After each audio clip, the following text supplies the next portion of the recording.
ஆசிரியர் தினமாகிய இன்று மதிப்பிற்குரிய ஆசிரியர்கள் அனைவருக்கும் எம் இயேசுவின் இனிய நாமத்தில் என் இனிய நல்வாழ்த்துக்கள். ஆசிரியர்களுக்கு நன்றி சொல்ல ஒரு நாள் போதாது.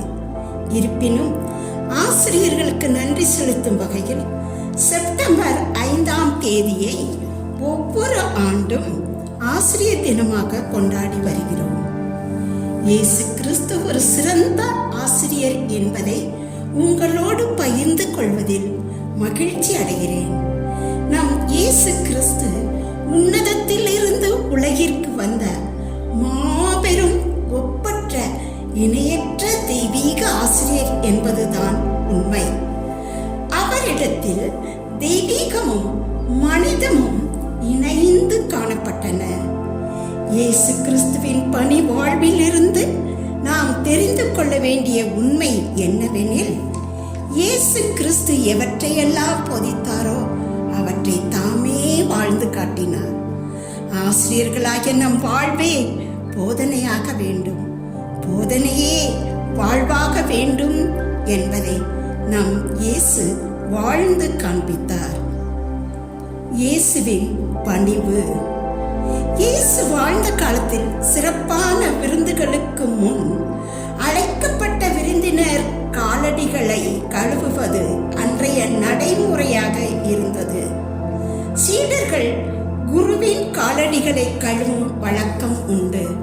ஆனால் குரு சீடர்களின் காலடிகளை என்றுமே கழுவுவது இல்லை. குருவும் தலைவருமான இயேசு தம் சீடர்களின் காலடிகளை கழுவி ஒரு வேறுபட்ட புதிய வரலாற்றை படைத்தார். இயேசுவின் பணி வாழ்வில் இயேசு கற்பித்த ஒரு ஆசிரியராக மட்டும் அல்ல, பணிவும் அன்பும் நிறைந்த செயல்கள் மூலம் கற்றுக் கொடுக்கிற ஆசிரியராக பார்க்கிறோம். இயேசுவின் வாழ்வில் கற்றுக் கொடுத்தலின் உயர்ந்த உன்னத உச்சக்கட்டம் இது. இயேசுவை பின்பற்ற விரும்பிய செல்வர். இயேசுவை பின்பற்ற விரும்பிய செல்வரான இளைஞர், நல்ல போதகரே, நிலை வாழ்வை உரிமையாக்கிக் கொள்ள நான் என்ன செய்ய வேண்டும் என்று இயேசுவிடம் கேட்டார். அப்போது இயேசு அன்புடன் அவரை கூர்ந்து நோக்கி, நீர் போய் உமக்கு உள்ளவற்றை விற்று ஏழையருக்கு கொடும், அப்போது விண்ணகத்தில் நீர் செல்வராய் இருப்பீர் என்றார். இயேசு சொன்னதை கேட்டதும் அவர் முகம் வாடி வருத்தத்தோடு சென்று விட்டார்.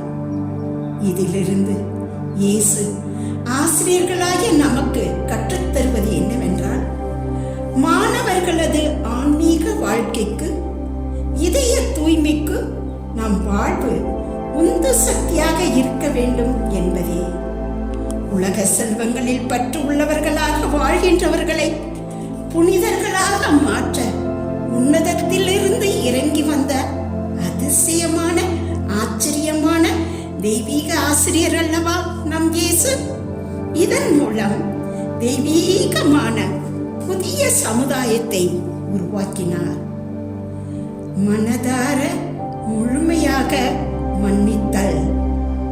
நற்செய்தியின் இறுதி பகுதியில் ஒரு புதிய கலாச்சாரத்தை இயேசு முன்மொழிகிறார்.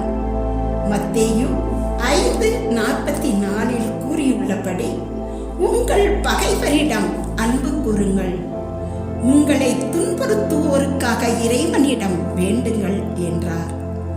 இதை போதித்த நம் இயேசு சிலுவையில் தொங்கிய போது தம்மை கொன்று கொண்டிருப்பவர்களுக்காக, கடவுளே இவர்களை மன்னியும், ஏனெனில் தாங்கள் செய்வது என்னவென்று இவர்களுக்கு தெரியவில்லை என்று கடவுளிடம் ஜெபித்தார்.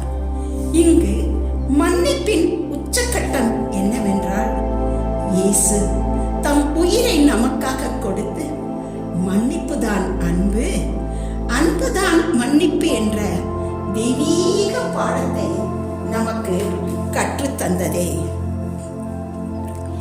இயேசு குழந்தைகளை ஆசீர்வதித்தல். இயேசு தமது பணிக்காலத்தில் பயன்படுத்திய போதனை முறைகளில் ஒன்று செய்து காட்டி கற்பித்தல் என்பதாகும். குழந்தைகளை இயேசு தொட வேண்டும் என்று அவர்களை சிலர் அவரிடம் கொண்டு வந்தனர்.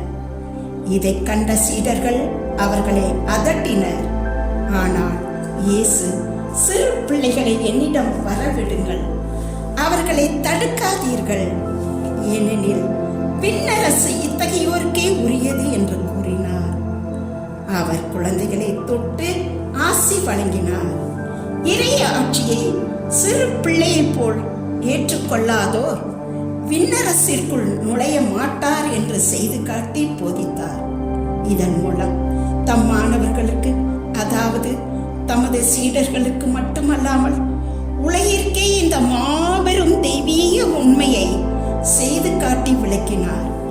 இங்கு இயேசு இந்த தெய்வீக உண்மையை இணைத்து கற்பிக்கும் பொழுது கற்றல் ஒரு மகிழ்வூட்டும் செயலாகவும் பயனுள்ளதாகவும் அமைந்தது. முடிவுரை. இயேசுவின் பணி வார்த்தைகளில் கற்பித்த ஒரு ஆசிரியராக மட்டுமல்ல, உண்மை, பணிவு, அன்பு, நீதி, இரக்கம், மன்னிப்பு, சமாதானம், சமத்துவம், சகோதரத்துவம் போன்ற பண்புகளை செயல்பாடுகள் மூலமாக கற்றுக் கொடுத்திருக்கிற பணியாக புரிந்து கொள்கிறோம்.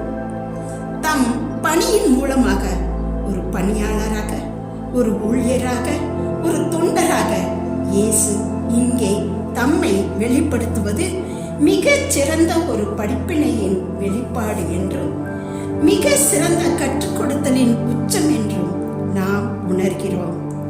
சீடர்களும் இயேசு காட்டிய பாதையில் வெற்றி நடை போட்டு உலக வரலாற்றின் போக்கினையே மாற்றியமைத்தார்கள் என்பது நாம் ஏற்றுக்கொள்ளும் உண்மையாகும். இயேசுவுக்கே புகழ், இயேசுவுக்கே நன்றி. மரியே வாழ்க.